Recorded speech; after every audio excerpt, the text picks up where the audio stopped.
All right. Hello, everybody. It's me again, Conception SR, back with another speedrun here for you. A little bit different than Pokemon Red, truthfully. This is going to be Bugsnax. They're kind of bug and they're kind of snacks. I'm just excited to be able to showcase the no major skips category for you. Let's make sure my controller's turned on. That's a good idea. And then let's go ahead and delete a save file. Then I'm going to enter into the new game, and time is going to start as the game loads up into the cutscene. So I'll give my best countdown for that. So here we go. 3, 2, 1, go. All right. Excellent. So yes, this is Bugsnax. Like I said, kind of bug, kind of snack. Exactly what you think it is. Specifically, this is the no major skips category. Another way you could discuss this category would be calling it no loading zones early. We'll do one skip right off the top here, which is an opening cutscene skip that wastes about 2 minutes, which we don't need to do. So we're going to just jump across on this treetop and then walk on this invisible wall here. Hop over onto these treetops and all the way down. So that's really the only skip we're going to do in the run. It's right away, which I think is interesting. All right, scan that Bugsnax. This is Filbo, by the way. We're gonna get a little bit more into the lore as we progress here, but we got to do some catches right away.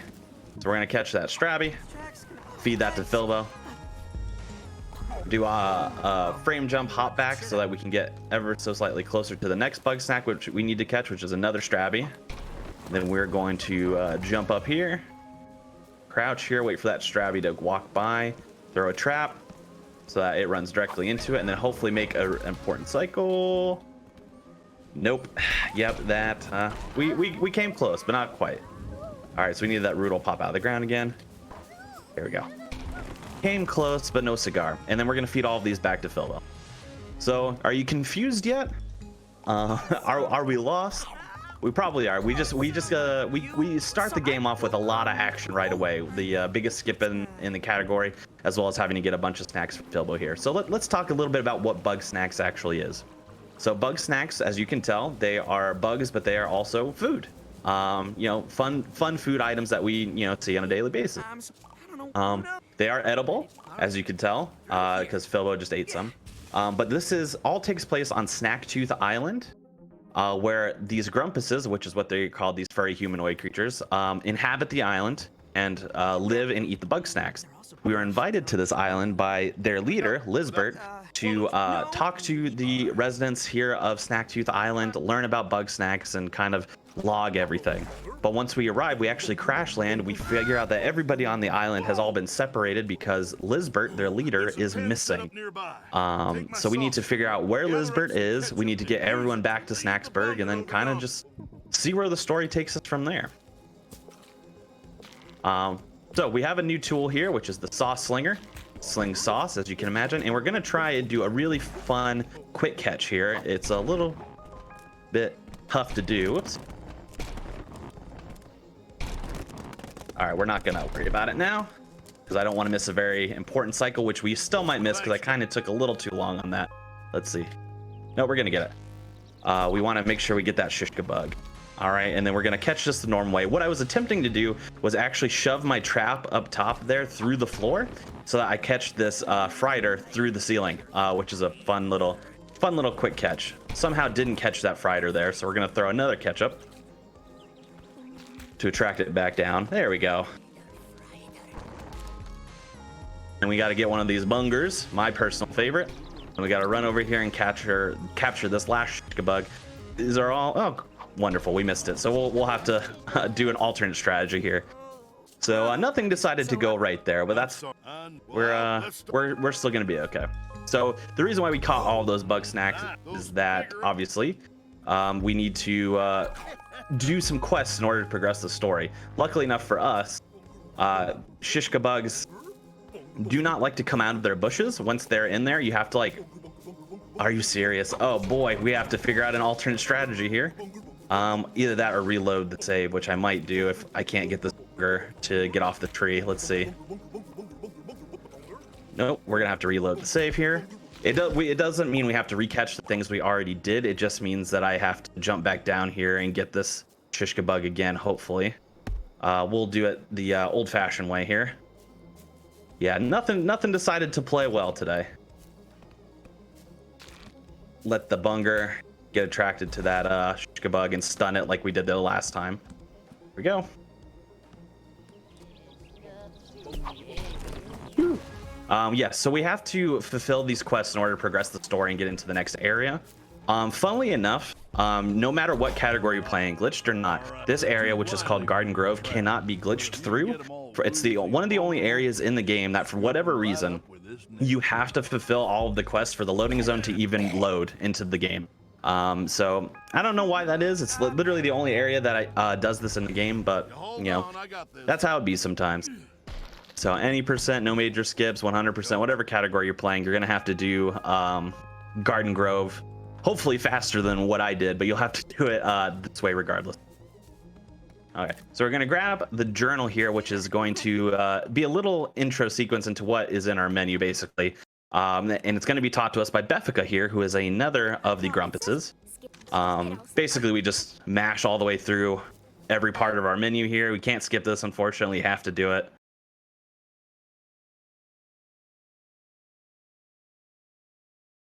And then we get to head into the main hub area, which is called Snacksburg, which is kind of the town that they've built that everybody lives in. But just to give you an idea also about like who these Grumpuses are. So everyone on the island has a very like unique, distinct personality. Filbo is the person, as you can see, has the mayor sash, who has kind of stepped up to try to take over since Lisbert has disappeared, and unfortunately failed at doing so. So it kind of he feels like responsible for everybody leaving. He wants to get everybody back. Wambus is a farmer, but he's not like the sometimes stereotypical like dumb farmer that can come up in media sometimes. He's actually very smart and intelligent. But he's trying to learn how to grow Bugsnax from the ground so you don't have to always pick them out of the wild. Beffica, who kind of walked us through our little tutorial segment there, she is obsessed with gossip and secrets and like figuring out people's business. So a lot of her full quest line, if we were to do it, it revolves around like kind of learning what people are doing when they think nobody's looking. We're gonna do a couple more quests for her right now, which is she wants us to scan some Bugsnax in the area. She wants us to scan 3. Luckily enough for us, it counts the 3 different types that we already caught. And then while we're jumping over, we're gonna throw that there. And we're actually going to catch this weenie worm, which is a hot dog. And that is because the next quest she asks us to do is to feed her her favorite bug snack, which her cave tells us is a weenie worm. She has a picture of a weenie worm right there on the cave. There we go. So we feed that to her. And then now for the last quest, she wants us to figure out what Wambus is doing between the hours of 10 p.m. and 1 a.m. So we run into her cave to sleep into her bed. So forward the time to midnight. Run out here. We actually hit a little tiny cutscene with Filbo here, which is actually favorable because while you have to hit this cutscene at some point, so you can't avoid it. And it's good to do it now because during that cutscene, the animation of Wambus waking out of bed has already started. So you don't have to like wait the 5 seconds or so it takes for him to get out of bed to go over and talk to that cactus to figure out what he does at night. So actually saves us a little bit of time doing it that way. And then we just run back and we turn that into Beffica.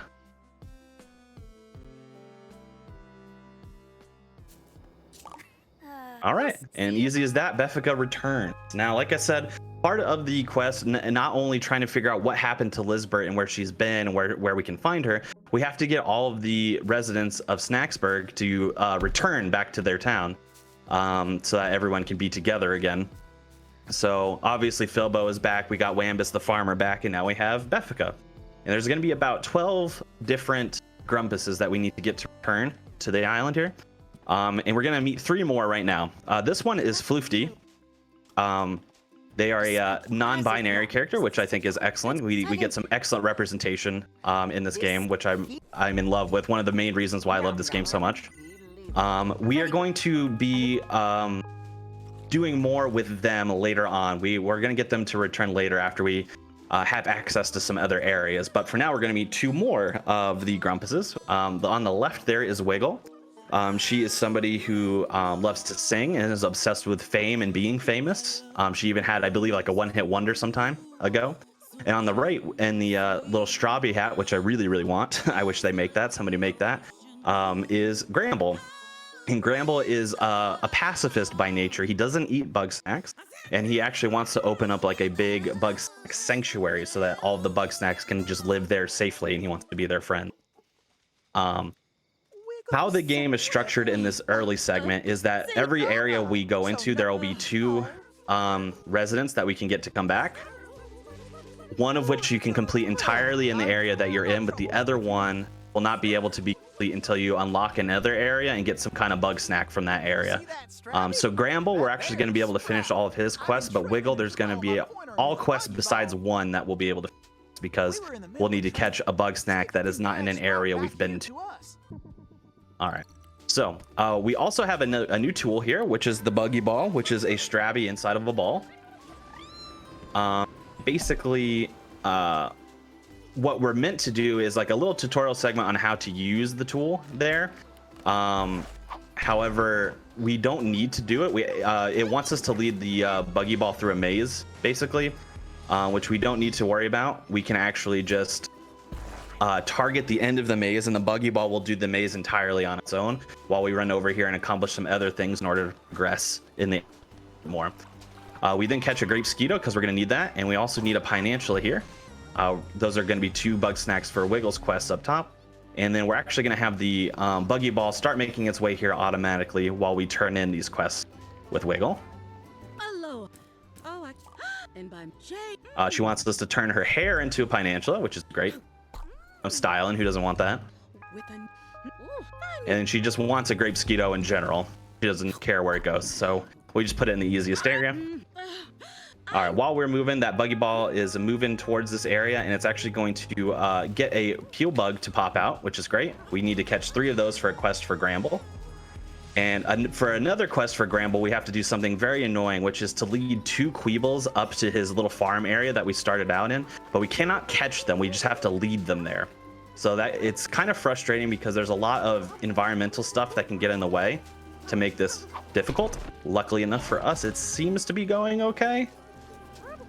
But if, like, for example, a Crapple, which is that crab apple thing, is also really interested in chocolate, which is what we're using to lure the Queebles up here.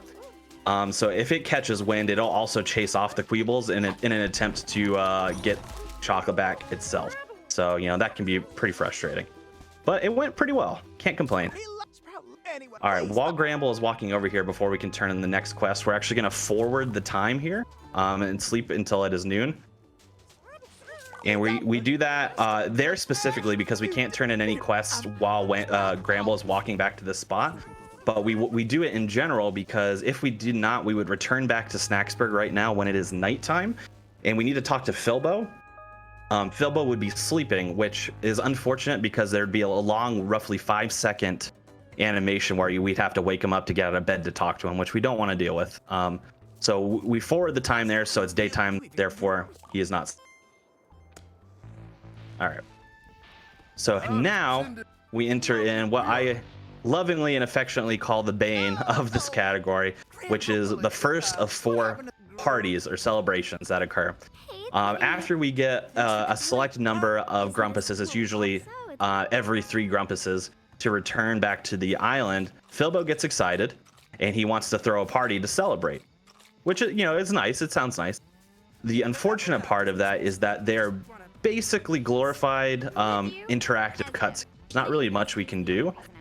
This one luckily gives us like a little bit more room to like just move around and have fun. So oftentimes you'll see runners try to stack these cups all on one on top of another to see if they can get all 4. It's way harder than it looks. They'll get some extra sauce here too from Wambus's garden, which is pretty good. I'll grab some extra chocolate. I don't even use ketchup in this run, but I grab it anyway. And then we just basically wait for the story to progress dialogue. Now, luckily enough for us, the first party is significantly shorter than the other ones. So this one isn't going to be too bad. But when we get up to party number 2, I'm sure you're wondering when we'll get to some plugs for donations, incentives, things coming up in the marathon. We'll have plenty of time for that coming up in just a few minutes. But yeah, this is already about to end, not too long from now. And then we're going to get to see actually that we cannot eat Bugsnax ourselves. Philbo's about to feed us our first Bugsnax ever, and we're going to eat it, and it's going to make us sick. So they just do not agree with us. I only mention this because it's going to be relevant to the story later on, but I'm not going to entirely get into it yet. So as to avoid spoilers in case anybody wants to play this game casually on their own. So. All right, but that is the end of the first party, so that's pretty good. And now we have access to a new area, which is called the Scorched Gorge, which is kind of an inverse of Shimmering Springs, which was a beach. Now we have like a deserty area, and we get to do a lot of fun tech right away here. So we need to catch 2 pop ticks for Wiggle, and those are popcorn Bugsnax. However, they default in seed form, so we have to make sure that they pop. So we throw a trap there because the Scorpiano, who's above hanging up on the wall, hates traps. So every time it sees a trap, it lights it on fire by throwing like a little fireball out of its tail. And then when it does that, it will light the pop ticks on fire and pop them. Now we need this, thank you. We need that Spuddy to run into the wall there for us and be able to progress that way. Did we have one of the pop ticks up here? I don't know yet. We're gonna throw this up here, hopefully, so we can catch 1 Sheepoof there. We're gonna catch a second here. We're gonna run over here real quick so that that Grumpus there moves, and then we're gonna throw another trap up here so we can catch that Ribblepede. All of these are Bugsnax that we're going to need to complete various quests in this area, so we're just catching them as soon as we get to them. The reason why I triggered that movement of this is Cromdo, by the way, to there is actually skips a dialogue, as opposed to if we just ran up on him normally. So pretty important stuff. He also gives us access to a new trap, which is the lunch pad, which is a pad that launches things. Pretty useful. We'll use that quite a bit in the run. And then we just have to go through this little quest on how to use it here. Pretty good. And now we're going to do some more catching now that we have access to this trap. So we're going to, for example, capture this Sweet Frieder. Luckily enough for us, the wind blows the trap off. We're going to get the attention of this Spuddy to break down another secret wall this way, hopefully. Come on now. Get angry at us. Chase us down. There we go. And then we have to break this open for a quest, but we also need to catch one of the shy weenie worms there, which is a variation of the hot dog that we saw before. And then last but not least, we need to capture a 3rd Sheepoof here. We want to make sure we run over and grab that. Ooh, so close. All right.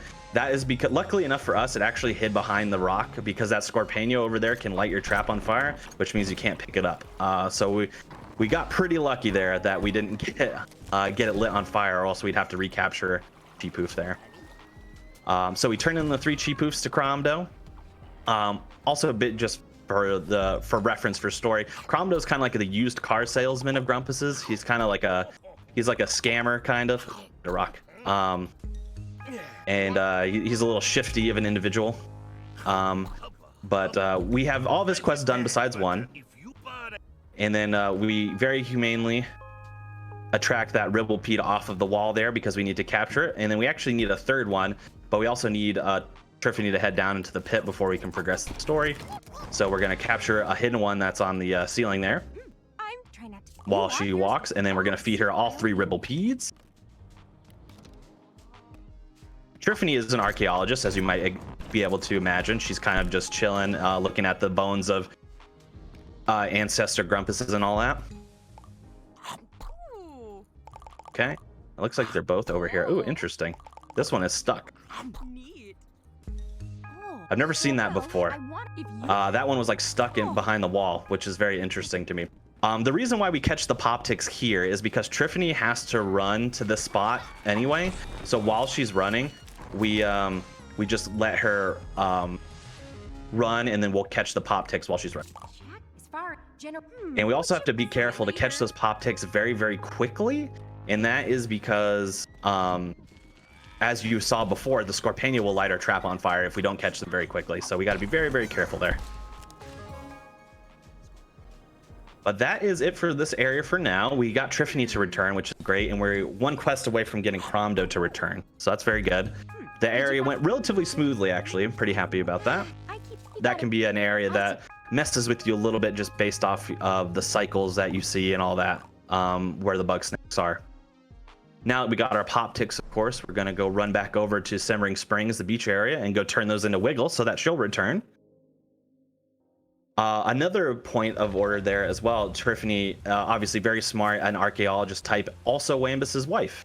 So they even they were so upset that they separated from each other, not in terms of like their marriage, but like they all went to different areas of the map.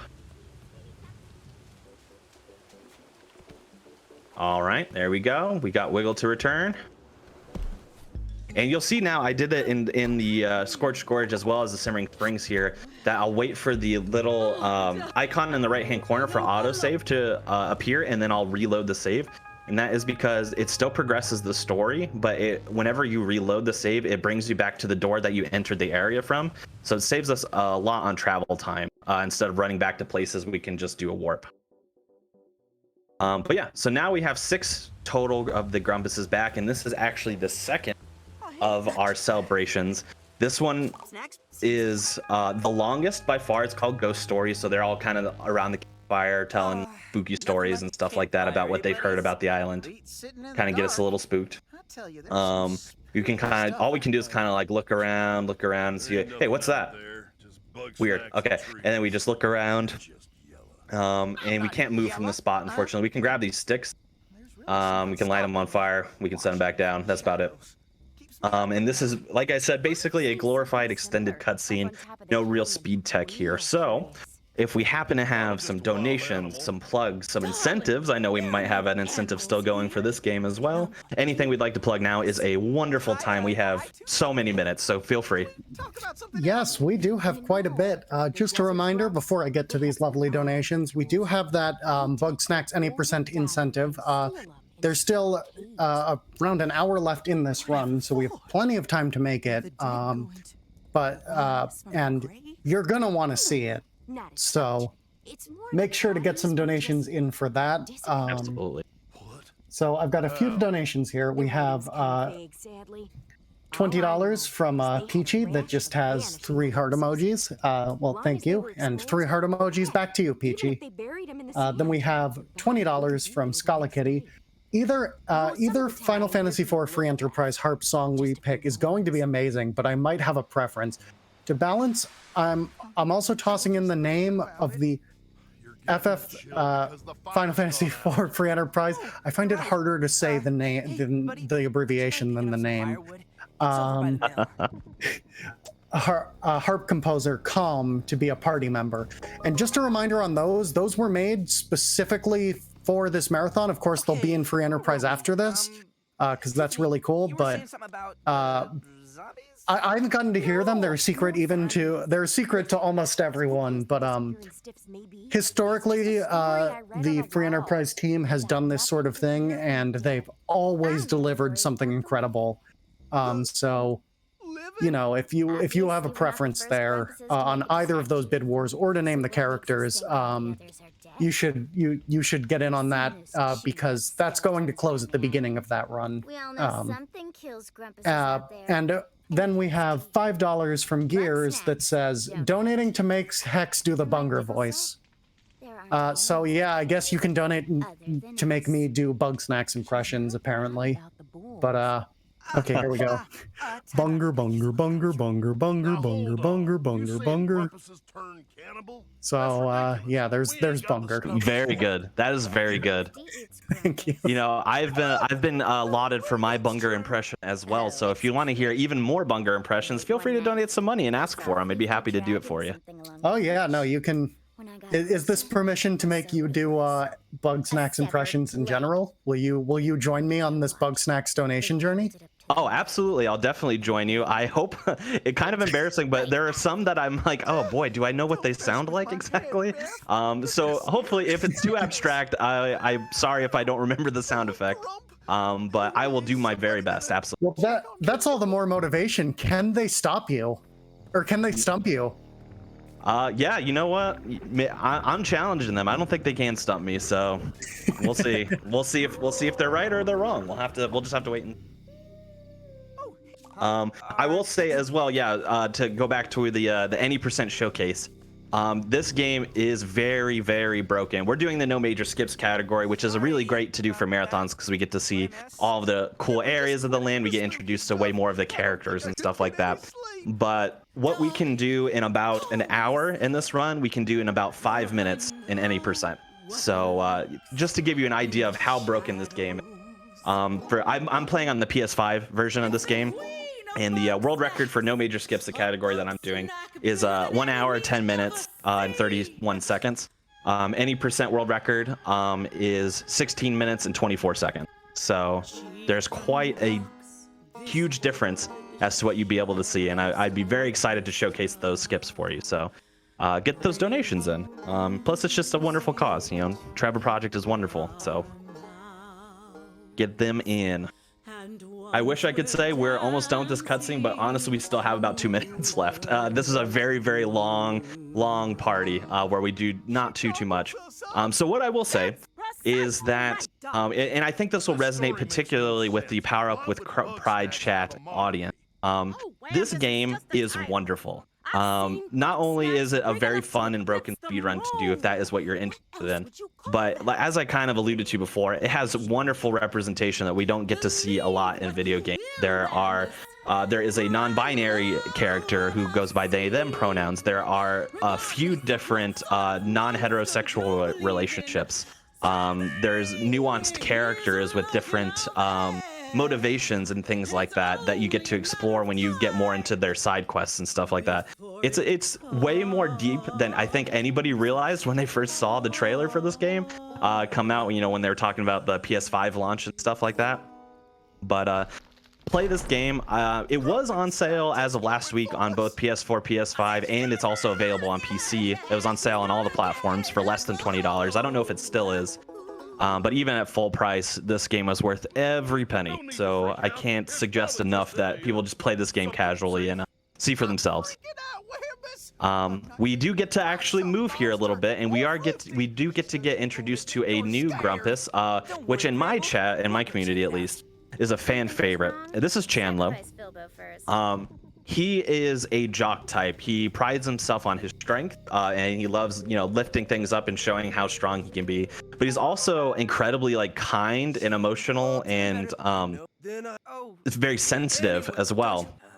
And so we affectionately refer to him as a himbo in the best way, of course. He's very beloved in my chat, and he also is in a relationship with someone else who identifies as a male. So that is just another wonderful representation in this game that I am just in love with. Luckily enough for us, we only have about 25 seconds left of this cutscene, so we are basically done. We were able to fill up this almost 8-minute cutscene. This is by far, like I said, the longest one, and definitely the one with the least amount of action. We will have 2 more parties where we will get to do a little bit more in terms of being able to move and solve some puzzles and stuff like that. But they are still kind of long too, unfortunately. But you know, that's how it goes sometimes when you do these no major skips categories. You get to enter into some cutscene. Now though, we get to go into a brand new area that we have yet to go into, which is Sugar Pine Woods, which is kind of a foresty area, and this has some really fun tech that I'm going to kind of just focus on, so as to make sure I don't mess it up.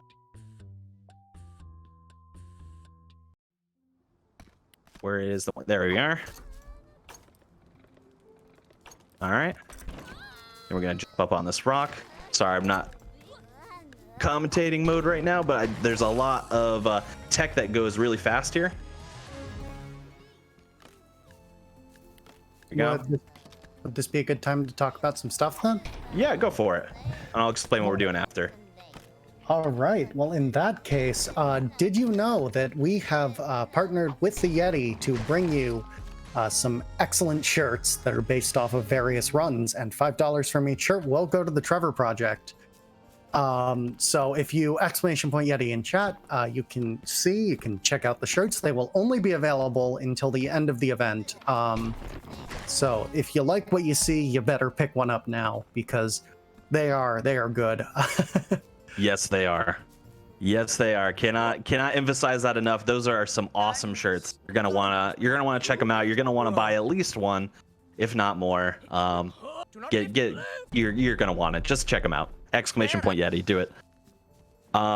So yeah, we did quite a bunch there. So let me let me explain a little bit as to what happened, because that probably looked like a mess, and it was a little bit of a mess. I missed a key jump there, but so what we did is as soon as we entered the area, we threw a lunch pad kind of directly on the ground, specifically in the path of a bug snack called a Cookie, which is basically a running Oreo.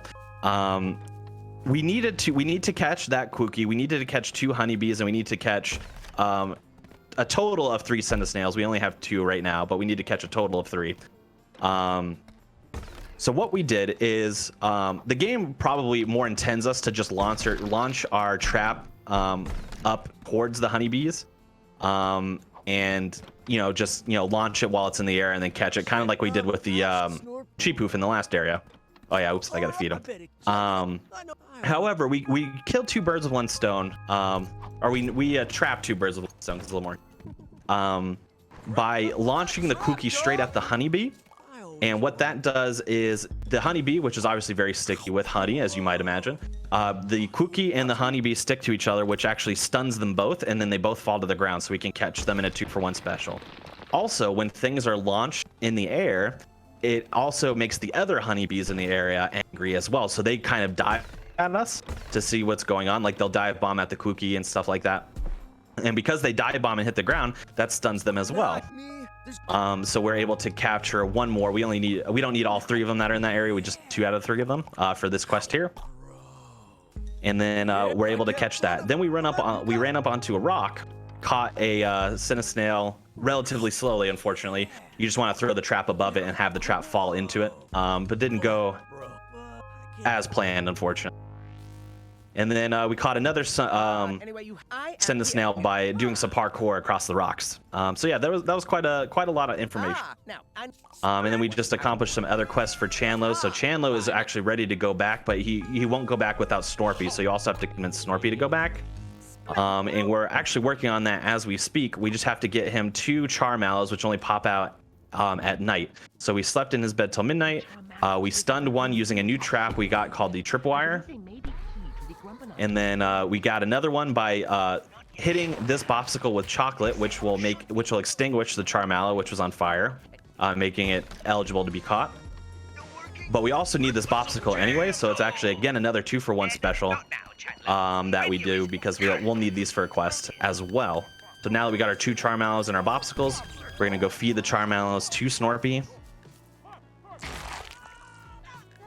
And that actually ends it for both of them, so they both return to Snacksburg, which is great news for us. To give you a little bit more insight about what kind of character Snorpy is kind of an engineer. He's the one that designs a lot of these tools that we use, so that's pretty cool. So and like I mentioned before, Chandlo and Snorpy are in a relationship, which is really sweet. Now that we have the 2 bopsicles, we can actually head back to Scorched Gorge, and we can turn those into Cromdo, the used car salesman of Grumpus's, and he will come back as well. And we're gonna be doing a small dialogue skip with that as well, coming up here. So we're gonna run back. Still nighttime here. We're gonna run up those stairs just like we did before. So gonna come here. We don't want to get hit by these spuddies. They're relatively aggressive. Jump up, and we're gonna feed him his 2 bopsicles. He specifically wants them in his feet, so we got to make sure that the first one defaults to the foot, but you have to move the cursor over to the other one. All right, so now that we got Cromdo, we're actually gonna run over and sleep to his bed. There's actually a cutscene that's kind of playing out behind us, where there'd be another like dialogue sequence. But luckily enough for us, we just run over to his bed, sleep until day because we again need to talk to Philbo and don't want him to wake up. And then we pause before the dialogue sequence would happen so that we can then reload the save and then bounce back to the opening like we have done in the past. All right, so this is party number 3 already, if you can believe it.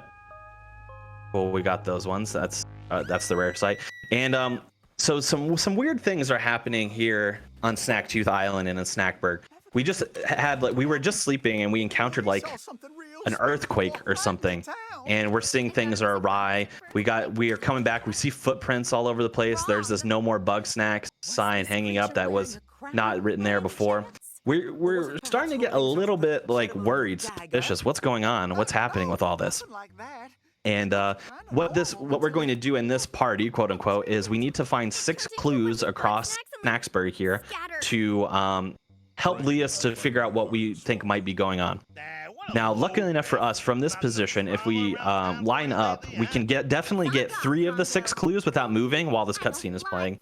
And if we position ourselves just right, we can get 4. And I very luckily was able to position myself to get 4. So the 4 we got were that "No More Bugsnax" sign. There's also the set of footprints that's right behind Gramble's shoulder here. There's a spade that's right there that you can't really see, but it's kind of highlighted. And then there's also footprints on the ground right here. So those are the 4 we're able to get. And we only need 2 more. And then we can turn in the quest again. But after we turn in the quest, we'll have another like 3 to 4 minute cutscene. So I'll be sure to throw it to us if we have any donations, plugs, and incentives. But we'll wait just a second before we do that. If you're counting, by the way, that means you'll notice that we have 1, 2, 3, 4, 5, 6, 7, 8, 9. Grumpus is back, and if you remember, at the top I mentioned that there's 12. Indeed. I think I crouched for long. So we're getting there pretty fast. You can scope out the restroom, find out what they We got all 6 clues, we turned it in, and now we are in an extended cutscene. So if we have anything else that we would like to shout out for plugs, donations, incentives, I am happy to forego the time for this cutscene. Over to y'all. All right, yeah, we have a $25 donation from Deer Trivia that just says, "Did you know the Asian water deer is the only deer species that does not grow antlers? Instead, they grow fangs." Which, wow. Thank you for the Deer Trivia. I guess, if you want to send like fun facts in with your donations, like, it's encouraged. I think everyone got to learn something about deers. Yeah, I sure did. Yeah. So, if you want to send in some fun facts, if there was like a deer snack, we could do the impression, but there isn't one. Yeah, there isn't a deer bug snack. Maybe in Bugsnax too, if they end up making it. maybe they'd upgrade slowly, like Bugsnax, and then they'll do like bug entrees. Yeah, well, they'll do like bug crustaceans or crustacean snacks, and then like okay. And so the final one is human snacks. Oh wow, okay, that's a little scary, but I'm on board. I think I'm on board. That might have been true. You don't see any humans. No humans, just these grumpuses, which are like human-like, but no humans.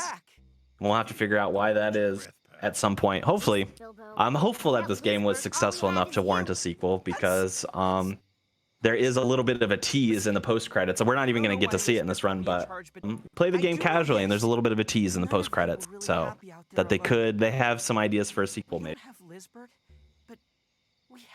All right, but while we have a little bit of time, let's go over some of these upcoming incentives.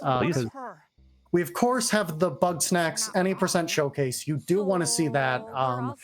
We only have till the end of this run, so time is running out on that one. So if you want to see that, get your donations in. Who knows if there's And then we have all of the free enterprise bid wars. Those are some pretty contentious bid wars right now. They're pretty close. So you could really tip the balance, but we have the character names, we have the harp song, and we have the Zeroma sprite. And our next, and we have after that we have Rhapsody: A Musical Adventure, which is, if you haven't heard of as a game, is basically someone went, the company that makes Disgaea back in the PS1 era went, you know what would make a good concept for an RPG? Disney movie, Disney musicals. Let's make one. So it comes complete with all sorts of Disney-esque songs, and you can hear 2 more of those songs if we meet that incentive. Absolutely, yeah. So you'll get those donations in, especially if you want to see some Bugsnax any percent, because that's probably the next one coming up. We don't have too much longer left in this run. It's going fast, so be sure to get those donations in. Also, if you want to hear us do Bugsnax impressions, this is your only chance. Yep. Always open at any point. Feel free to come at us with that. All right, so we're gonna throw a trap here. We are in a new area, by the way, which is called Sizzling Sands. It's kind of an extension of the desert area. You might be able to tell that. This is going to be where Shelda is, who is one of the Grumpuses we need to get to return. All right, they're up here. And sorry, I'm focusing a little bit on this because it's a little bit tough to do quickly. Just want to make sure that we get it done effectively. We're doing a bunch of quests all at once right now, and that is because for whatever reason in this area you could do every quest in advance and then turn them all into Shelled at once, which is pretty handy. Oh, don't do that. Actually, that's fine. You can do that. Will that break? Okay, cool. All right, not at all what I intended, but it still worked out. All right. We need to get into this underground area. So the most frustrating task to do quickly here is we have to lead this black Rasby through basically an underground maze, which can obviously be a little bit frustrating here. Where is the other? There you are. I was waiting for you. Which can be a little bit frustrating because of these enchiritos. They can really get in their way and oh, that was terrible luck, and we might actually have to reload if it gets stuck. Let's see. I think it is. Let me see. I've never seen such terrible luck on that. That was awful. Basically what happened there. Oh wait, no, that worked out. Okay, so come here. And then I just need to get you away from me. I think we could save this. It was slow, but we could save it. Basically what happened there was I stunned the enchirito by having it like run into a rock where the hot sauce was, but when it got stunned, it landed directly on the black Rasby, which is terrible luck because that spooks the black Rasby, and if it gets trapped in that middle bush, for some reason, the game will kind of just lock it in place, unfortunately. It won't be able to like get out of that little section without getting stuck. So I was like, oh, we're gonna have to reload the save. Fortunate, but we were able to somehow get it around, which is great.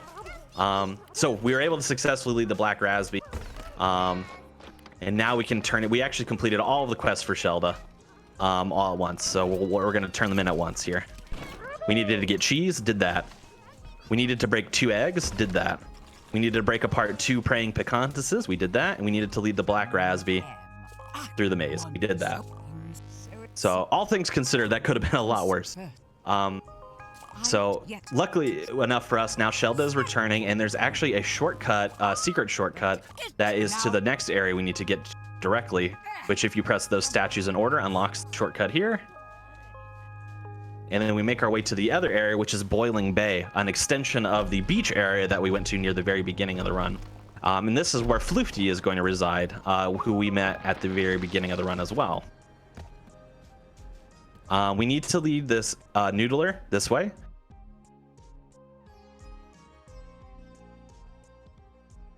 Let's see. Yep. And that's because we need to catch the noodler, but it needs to be extinguished first, so we needed to have it run into the palatos there, which is a variation of the bopsicle we saw earlier. We are going to throw our trap here, because that's going to be a good trap for a Bugsnax that we need to catch.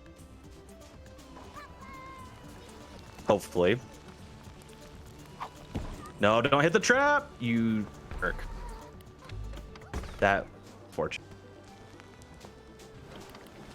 Right. Well, I need that pallet toss to get off of that rock. Yep, we're getting some pretty bad RNG here. So this is probably the worst that RNG could be for a particular area because it is really dependent on where the Bugsnax are and where they're like trying to run to because it can really mess with you.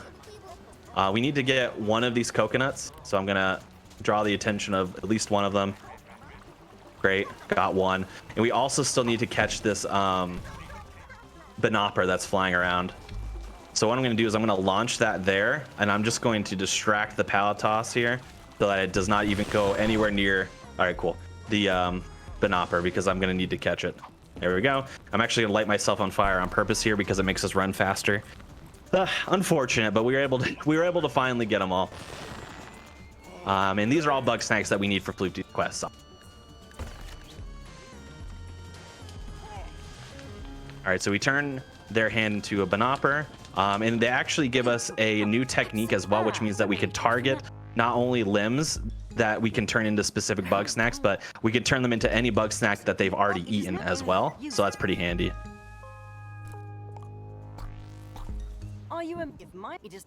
And then we have to turn all of their limbs into Kokomites there, and then now we have to turn their limbs into one of each. All right. All right, and all right, there we go. Turn that in. Okay, good. All right, well, we got it done. It was we lost a good chunk of time there. It was pretty much as bad as RNG can get in that segment. If you're a little bit faster, you can get all of that done in one very quick segment, and you don't have to worry about it. But did not get lucky. We pick up a clue off the ground here, which is going to be very important for the end game, and then we really love to save because, as you remember, it takes you back to the door that you entered the area from.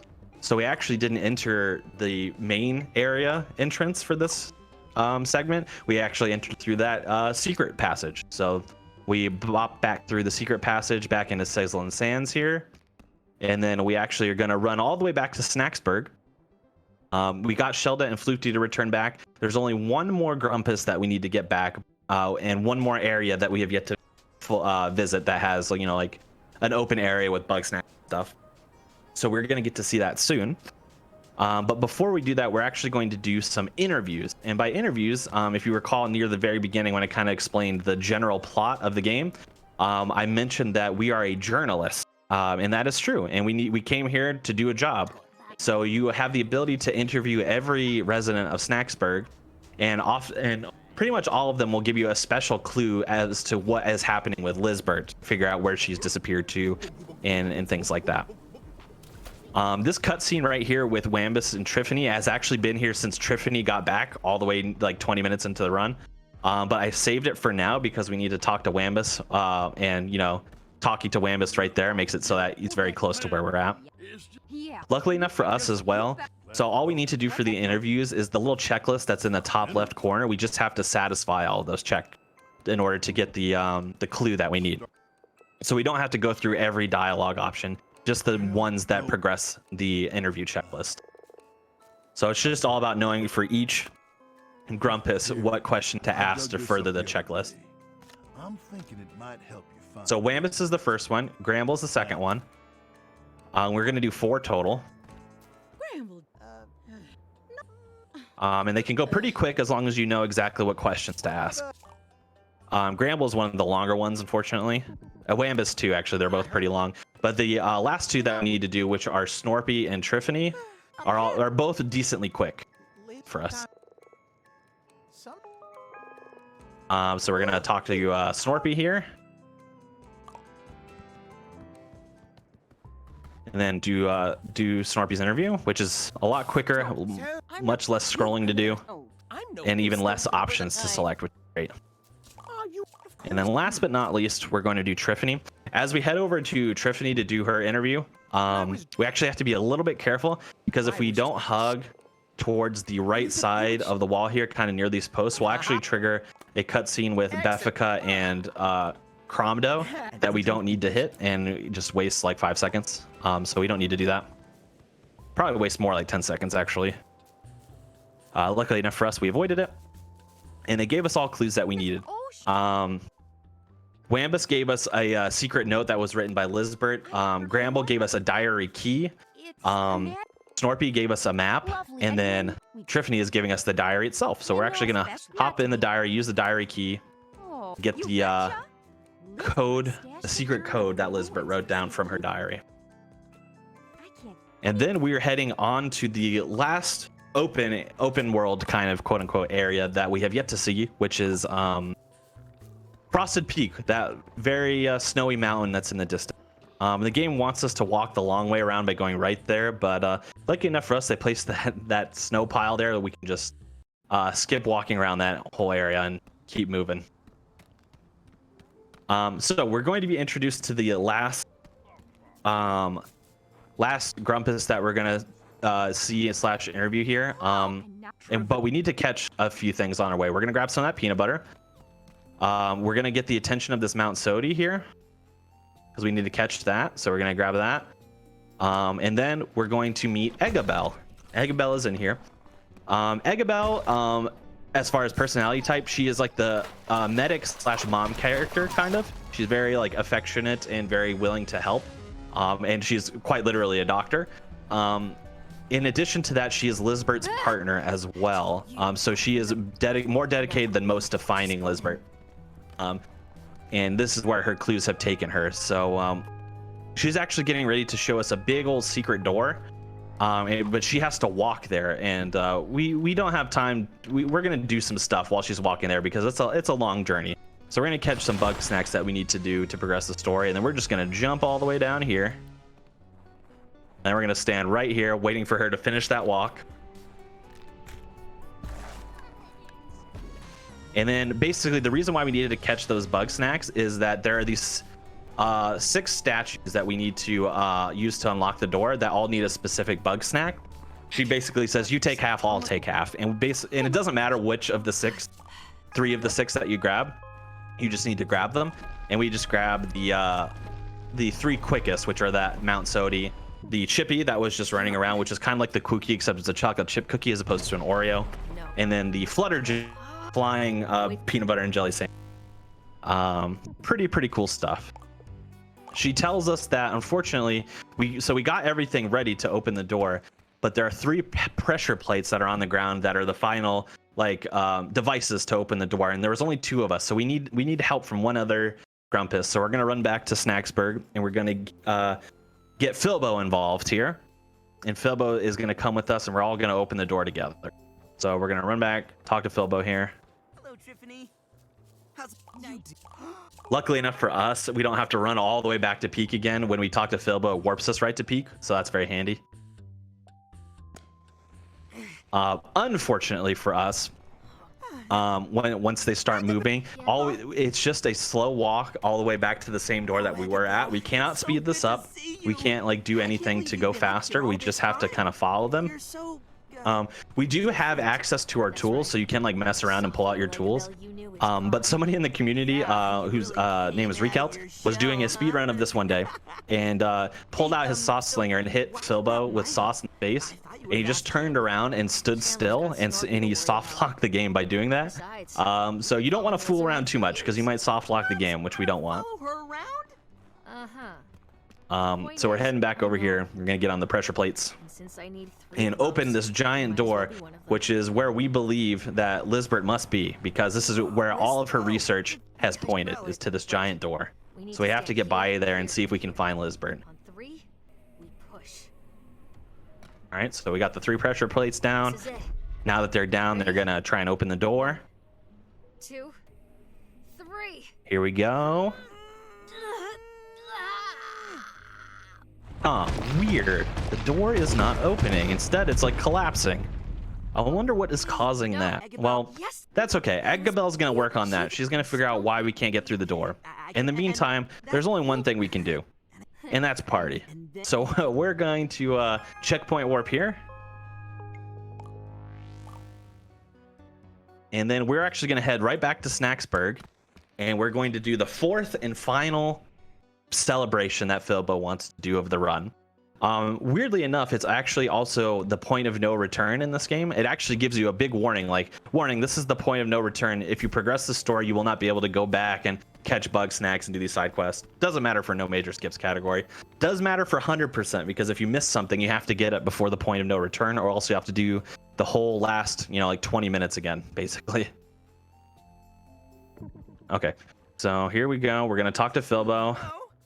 How you like this?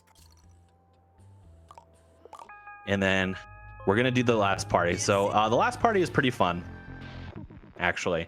So we're gonna do a lot of things at once. What the objective of the last party is, we have to get everybody, oops, I threw that a little bit off to the side. We have to get everybody to dance, have a good time at the party. And they all have their unique things that they need in order for them to feel comfortable dancing. So we're going to basically accomplish what all 11 of these people need to dance. For example, for whatever reason, Shelda will only dance if you burst that confetti orb over her head. So as we're walking towards her, we throw a cup at it so that it bursts. Philbo will go no matter what because it's Philbo's party. Beffica will only go if the proper song is playing, which if you are an eagle-eyed viewer, you might have noticed that I changed the radio to the proper song right at the beginning. Wambus will only dance if he has some liquid courage and he needs to go apologize to Gramble because they don't get along, unfortunately. Where did that cup go? There it is. So yeah, they make up, which makes not only Wambus dance, but Gramble feel comfortable to dance because he was just feeling afraid of Wambus, so he didn't feel comfortable. Wiggle just needs some liquid courage as well. Floofty does not see the point of dancing because Floofty is like an experimental scientist. However, we're going to talk to Triffany now, and Triffany is going to tell Floofty the cultural significance of dancing and why it's important. Floofty buys into that, and both Triffany and Floofty go and dance. Snorpy is not wanting to dance because Snorpy is feeling like he doesn't know where he stands with Chandlo in their relationship, and basically Chandlo tells him, don't worry, I've been in love with you for years and I have no time of slowing down, and we're, you know, a great couple and all that. So they're both reassured. They go dancing. And then Cromdo was the one that we did in between that, and all you need to do for Cromdo is give away all of his drinks. He said he has like a drink stand, and if you give away 2 of the drink, then he'll be like, all right, well, my business is done, it's time to party. We're all together again. And that's everybody. So that's pretty cool.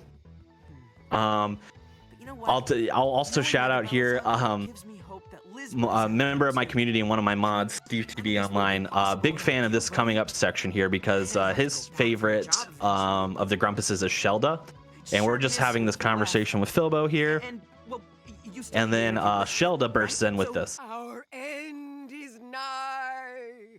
What? Our end is nigh. Very ominous, very spooky. And then all of a sudden the island starts falling apart. What is happening? Everyone's in trouble. What's going on? We wake up and Snacksburg is in shambles. Look around. It's broken, it's dilapidated. And we don't know what's causing. No one feels safe anymore. They feel like the island is collapsing. It's no longer safe to live here. They need to get off, but they also need to find Lizbert. That's very important.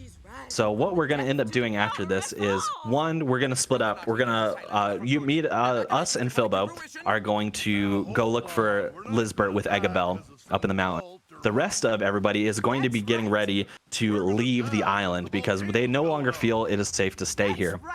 There is an earthquake. They're mentioning it as well, but there is the volcano that we were in Boiling Bay is getting ready to erupt. Things are just not safe. So they're going to take the flying ship that we took in here out of here so they can get off the island.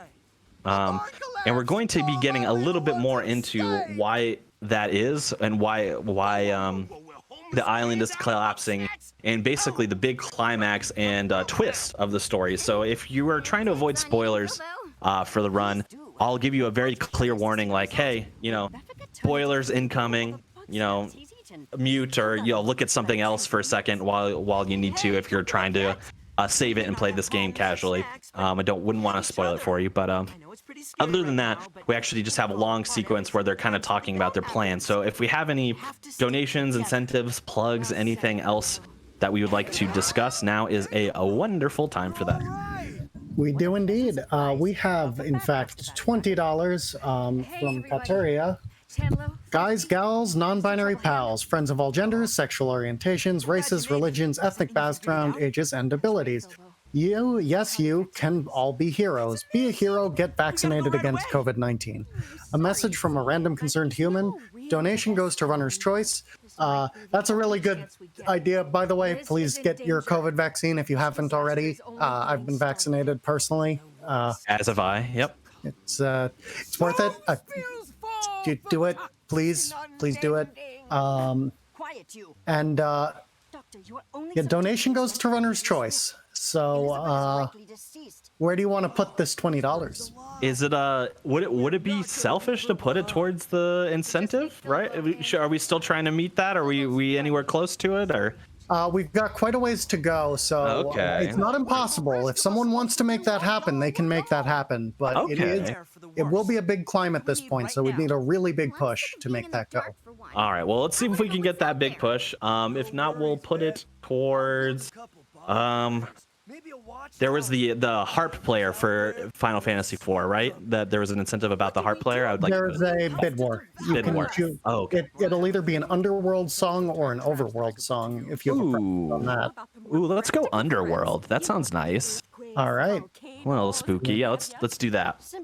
We find a way to get off the. But yeah, continue to get those donations. I would be floored if we were able to make the push and get this any percent incentive met. I would absolutely be floored. So my memory is apparently 3 seconds long. Did you say Underworld or Overworld? Underworld, yeah. No more concerns? Yeah, no worries. Underworld. Okay. No worries. Yeah, Underworld. Yep, that's good. Sounds more spooky. I like some stuff.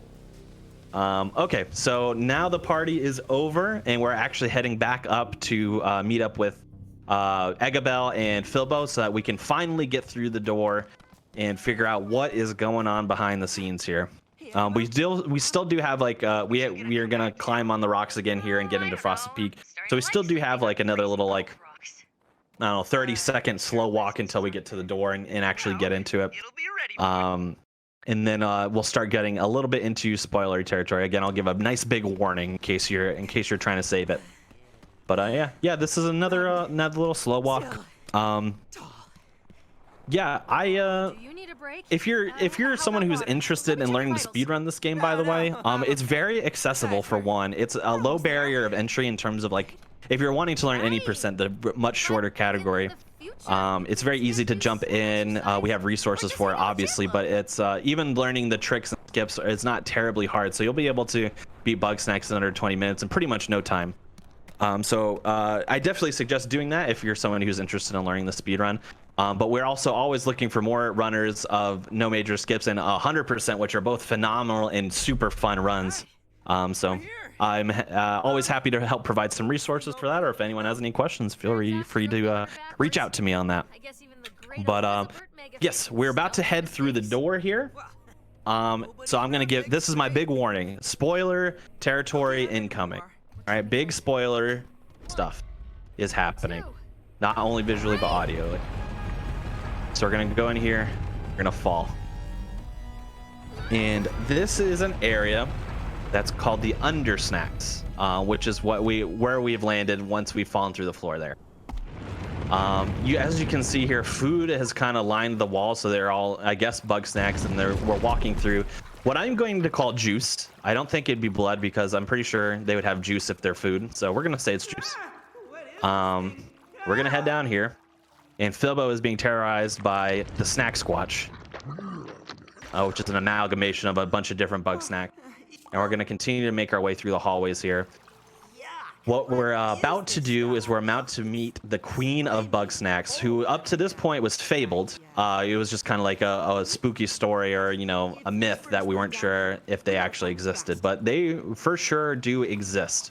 And then this is where the big plot twist of the run kind of occurs. So we head here, and then we're going to run up here. This is the Queen of Bugsnax, and the Queen of Bugsnax is no other than Lizbert herself.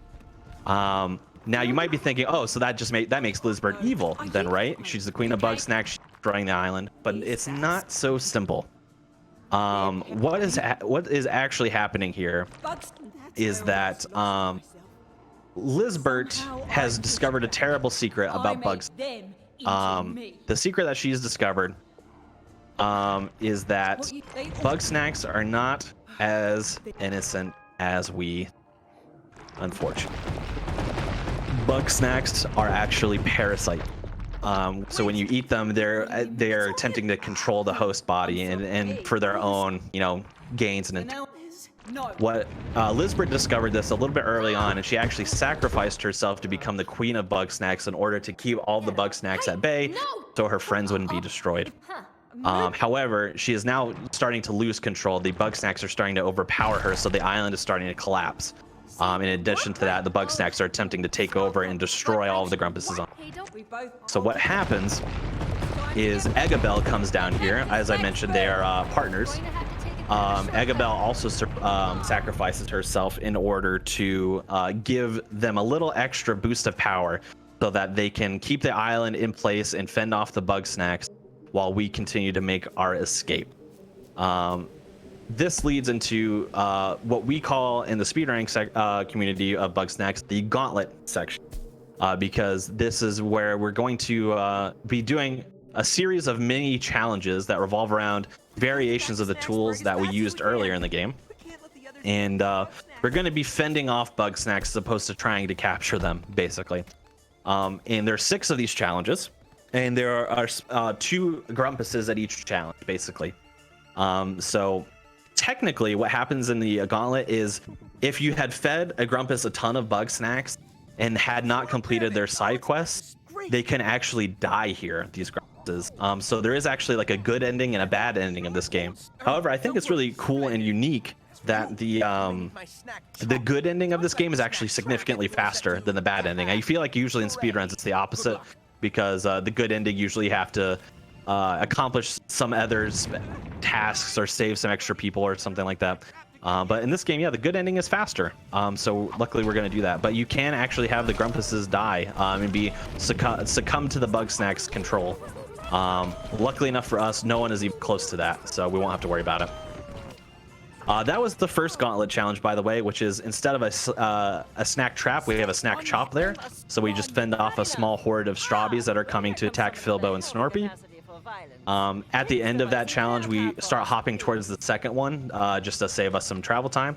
And now instead of the snack grappler, we have a snack puncher, for lack of a better term. It's got a boxing glove fixed to the end of it. And we're going to start punching Bugsnax. Those pop out of the ground there, but you can actually get them right as they're popping out. And we're going to attempt to do that pretty quick. That was actually pretty good. So what happens there and what the game intends for you to do is that barn door flies open with the 2 Picantuses. And what you're meant to do is you face them head on, and then when you hit them, they explode into smaller Bugsnax, and then you have to hit those as well. What we do instead, though, is we actually jump behind the Picantuses and then hit them forward towards Floofty and Shelda, because if we hit them towards them, they'll actually feast on the Bugsnax in multiples, which is a lot faster than us hitting them individually. And if we're very precise when they hit them, they can actually swallow the Picantus whole, which is the fastest possible way to do it. However, that was actually really, really quick. We got them pretty fast, so I can't complain. This challenge is using the tripwire, basically to take out some hordes of Bugsnax that are coming down from the top of this, snack mountain here. There's actually nothing you can do to mess this up, really, because these cycles are all on a timer. So, like, these spawns all happen at the same time, no matter if they hit the trap or they keep going past the trap. The only one that you have to make sure to hit at its fastest is this last wave here. Otherwise, you'll have to wait for them to get to Chandler and Snorpy, which is significantly slower. But you can't really mess it up, which is good. Let's see, is that enough to get wedged? Good. We actually do a hop over there so that we can get wedged into some of the environment, which gets us all the closer to our next challenge, which is barrels. And barrels is by far the hardest of the challenge and the most precise, both timing wise and location wise. So I'm actually just going to ask for a little bit of quiet time while I focus on this, because it requires a lot of precision. And then I'll explain what it is that I'm doing after.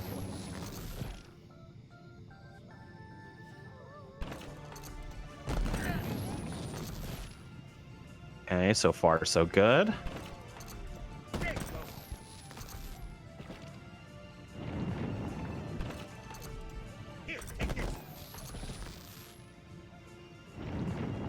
Okay.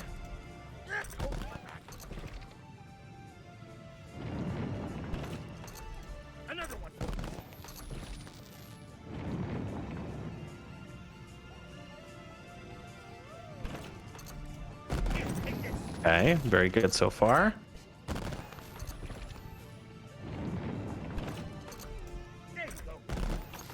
Oh yeah, perfect. That's exactly the fastest way you can do that. All right, so allow me to explain a little bit about what I did there. So barrels, it's pretty self-explanatory. You need to throw barrels at Bugsnax that are coming at you, which on the surface is actually pretty easy because you don't need to just like aim and hope. You can actually target the Bugsnax specifically so that the barrel will kind of heat seek the Bugsnax. So on a casual playthrough, it's actually really simple. It's not too complex at all.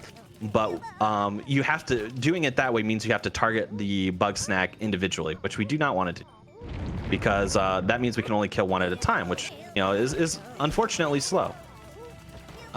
We want to go a little bit faster than that. So instead, we place the cursor in very specific points and launch the barrels at very specific times, very precise times, so that the Bugsnax are always at their closest. That means one barrel will kill all of the entire wave at once. So as you can imagine, that requires a lot of precision, not only aiming, but timing to make sure that you're shooting the barrel at the proper time as well. Luckily we got every fast cycle of that. The only wave that you can't do all at once is the last wave of them, which has 5 Bugsnax. So what we do on that last wave is we hit the middle 3 all at once, and then we position it so that all right, sorry, I just needed to focus on that there because we were starting to go a little off the rails there. We position it so that we wait for the end 2 Bugsnax to come really close to each other, then throw the last barrel so hit the last 2 all at once. No time. Whoa, it's weird. The last challenge we did for the Gauntlet was pretty obvious as well. We used the buggy ball, just like we were using before. However, it's coated in spikes instead, so we're running over Bugsnax to squish them. Pretty self-explanatory. The spawns are the same every time, so I know exactly where Bugsnax are going to spawn there, so I wasn't particularly worried. This last challenge is we're going to be using our sauce slinger to sling special sauce, which is a unique sauce that we have yet to face in the game. And apparently the special sauce drives the Bugsnax crazy because they not only run for it, but they hit each other so hard when they get to it that they explode. Guns are set, so I know exactly where they're going to spawn, so I'm placing sauce very precisely.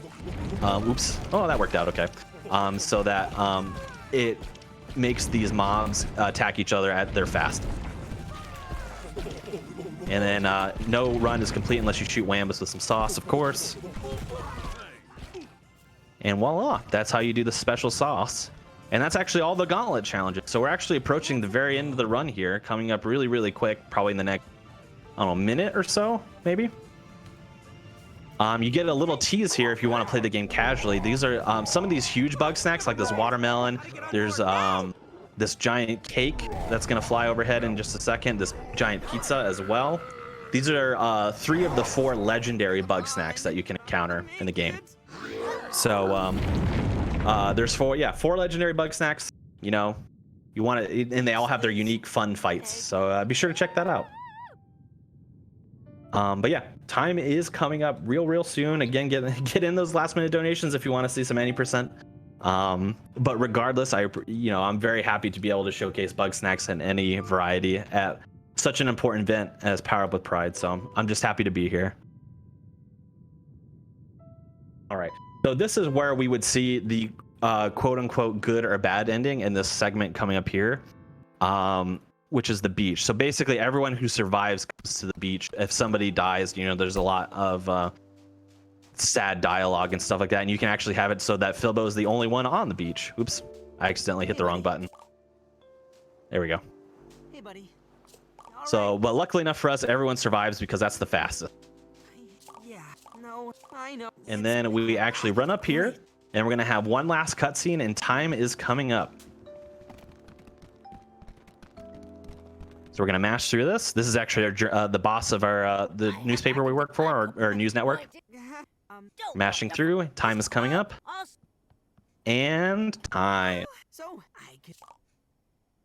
There we go. That is Bugsnax, no major skips. I'll just do some quick shout outs here, and then we'll get a final update on the incentive here, but yes, thank you so much, so much to the Power Up with Pride crew to have me be a part of this event for not one but 2 runs. I'm honored, I'm blessed. Thank you very much for having me. I'm very happy that both runs went relatively well too, so thank you so much. Yeah, the causes like this mean so much to me. I have several people very close to me, several loved ones in my life who are LGBTQIA+, and a lot of whom have struggled with various challenges that can come from that. So donating towards the Trevor Project is something that means a great deal to me, and even more so to my loved ones, as well as I'm sure several of your loved ones as well. So thank you so much, and thank you to the crew behind the scenes as well, who's making this event run flawlessly. If you're interested in Bugsnax speedrunning, come on by speedrun.com/Bugsnax. We have a very friendly Discord where we'll gladly help you out with any questions you have. We have guides up there, and we even have our own subreddit, r/Bugsnax speedrunning, where you can showcase your clips, ask questions, anything that you might need. And if you like Bugsnax, you like Pokemon from earlier, I do a bunch of speedruns of adventure games, RPG games, weird, funny, quirky games. And so if that's something you're interested in, feel free to come on by twitch.tv/ConceptionSR. We have a wonderful little community full of loving people who are just so accepting, and we're happy to be a part of it. Did we happen to get any last minute huge pushes towards the any percent showcase? It was a valiant effort, but unfortunately we will not be seeing any percent today. That's okay. You know what that tells me? That means on the next time a Power Up with Pride event comes on, I'll probably have to submit any percent, because we're gonna have to see that. So that's okay. There's always next time. There's always other events. Thank you so much to everyone who donated towards it to this point. And continue to get their donations in towards these excellent incentives we have going forward. I know I'm going to be thoroughly enjoying this event for the rest of the weekend. So thank you again to everybody.